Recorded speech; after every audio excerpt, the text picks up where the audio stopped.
I hate Canggu, Bali. Well, not exactly, but I definitely think there are some reasons why you shouldn't visit Canggu, Bali, which I'll talk about here in a second. From my own experience, I heard the name Canggu as being a place that you must visit and must stay at when visiting Bali. So when I eventually planned my trip to Bali, which is something I've always wanted to do, Bali's for a long time for me been a bucket list travel destination for many amazing reasons. I decided I should go to Canggu, spend a month of my time there, and overall, I would not recommend this for you, and I'm going to talk about 6 reasons why that is the case. Number 1, the traffic. This one is becoming definitely more and more discussed in recent times, but the traffic in lots of Bali, but especially Canggu, is horrendous. There's this area called the Shortcut, and the traffic there is like nothing I've ever seen. And with many beginner scooterists going to this area, it can be a pretty difficult place to learn how to scooter, and just overall makes getting around a bit of a hassle. It takes away that kind of peacefulness and relaxation that maybe you want on vacation, or of just like a chill kind of beach town, which Canggu definitely is in some ways, but in this aspect is definitely not the case anymore. And you can just find areas of the island that are beautiful without the traffic, without the congestion, that have more of a magical feel, which I'll talk more about later. Now, number 2 is going to be Subpar Beaches. And subpar is phrasing things nicely because Bali has some absolutely gorgeous beaches. If we're talking areas like Uluwatu, if we're going to be talking about Gili Trawangan, which is an island off the coast of Bali, technically not Bali. Some places on the east side of the island are actually really nice too. And you even have Nusa Penida right nearby and Nusa Lembongan. So many beautiful tropical beaches. Canggu does not have that. It has a black sand beach, which is, it's nice, it's cool, and it has some nice sunsets you can see as well, but it's not that tropical paradise that maybe you want to get. So if you want to stay in a beautiful beach town, Canggu doesn't necessarily have that, although it's black sand and there's some stuff going on and it's great for surfing in some ways. It's not going to be that kind of beautiful paradise beach that you might have seen on Instagram, or you could easily experience in other parts of the island, primarily Uluwatu, which is just like an hour south of Canggu, and it's a lot more chill and a lot less traffic as well. Now, number 3 is going to be lack of sights, because I'll talk about this more a little bit later. Canggu isn't necessarily a travel destination. I think it's more of a place where you kind of just chill out and just enjoy a certain kind of lifestyle. So if you want to like go here on vacation or go here as a traveler and really like see and do a lot of different stuff, there's really not that much to do. Other parts of Bali like Ubud have more attractions like the monkey forest, maybe some waterfalls, some really beautiful temples. Uluwatu has like more beautiful beaches you can visit, and the Uluwatu temple and other stuff like this, but Canggu doesn't really have that. It has a temple called Tanalat, which is about 30 minutes away. It has some nice rice fields, some nice cafes, but most people who go here to do some like remote work, or maybe just to like eat at some nice cafes and restaurants, do some activities, meet some people.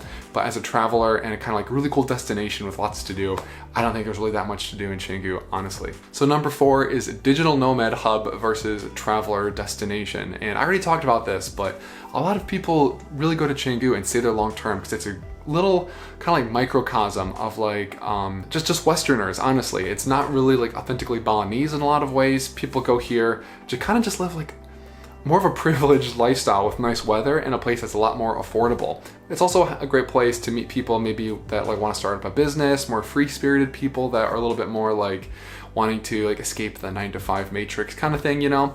And it's good to like a network and meet like-minded people here. As far as being a traveler's destination, it's really not the best place to go. But if you want to go here, maybe focus on some work, be able to eat at some nice restaurants and cafes for a little cheaper, which honestly the restaurant and cafe selection here is really good. They have lots of international food as well, lots of vegan food, which I did a whole video talking about all these different options. So check that out if you're interested. And then yeah, do like yoga, maybe like workout, maybe go to the beach and surf. It's a good place for that, but we were here for a month and we found ourselves getting a little bit bored, especially if you can't ride a scooter.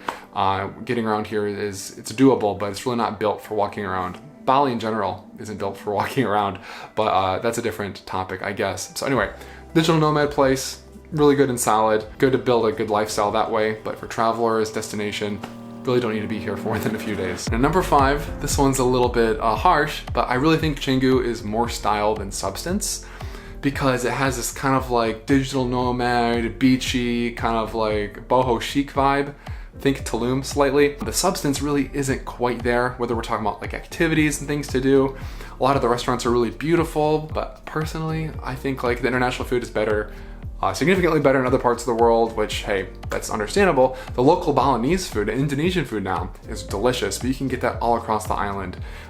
So I really just don't see a point in going to Canggu and just sitting around and going to nice cafes, just eating international, like Western food for a cheaper price. It just seems like it's more built for that kind of thing in that regards. Just in that kind of vein, I think it's a lot of like beautiful style, beautiful buildings, cool looking businesses, really creative businesses. But if you're looking for like a substantial, like meaningful experience in Canggu, I think it's a little bit harder to get that, which you can definitely get in other parts of Bali very easily. And honestly, number 6, my biggest one, you are missing out by staying in Canggu, especially if you're staying there a considerable amount of time. Because from my own experience, I was trying to plan my trip to Bali and think about where I should stay and where I should visit.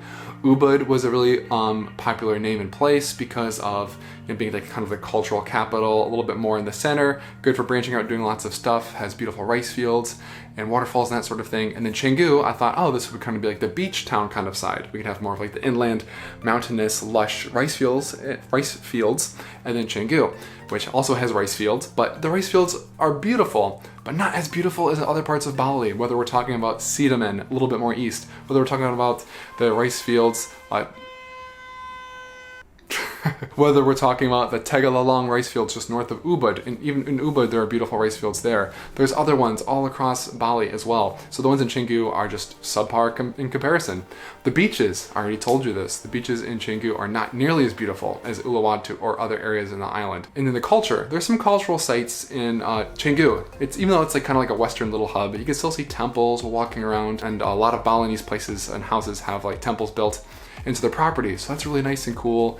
You still have Tanalat a little bit north, and you can kind of explore a little bit around Canggu and escape the kind of Westerner digital nomad hub that I was talking about earlier. So if you just want to visit Canggu, I think a couple days would be nice, maybe like a week if you just really want to take things slow, maybe do some like surfing lessons, maybe some like massages, maybe just like eat around and relax, not do a whole lot, maybe try and meet some people and like kind of live more of like a daily life.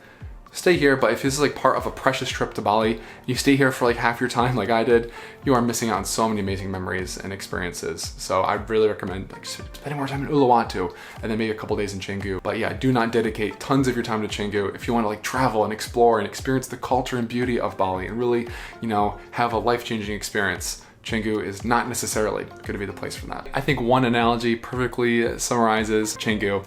Going to Canggu is like going to a chain sort of Indian restaurant and ordering butter chicken. You are just choosing something that's comfortable, something that's not quite authentic, and maybe something that's just a bit of a comfort zone where it's good, it's fine, but you're missing out on so many other options and endless possibilities if you go a little bit more off the beaten path and have a unique experience and opportunity for yourself. And finally, just as like a huge asterisk, I really don't hate Canggu. I think it is a great place, but I just think you should have the right like understanding and conception about it beforehand. But again, if you want to have a life-changing experience, if you want to really experience the beauty of Bali, the island of the gods, the culture, and just really have an amazing adventure, don't focus on Canggu. But that's all for this video, everybody. Let me know your thoughts in the comments below. Do you also think Canggu is overrated? Do you think people should not visit? Or do you think that I'm being way too harsh and critical? I'd love to hear from you. Thanks so much. I'll see you in the next video. Peace.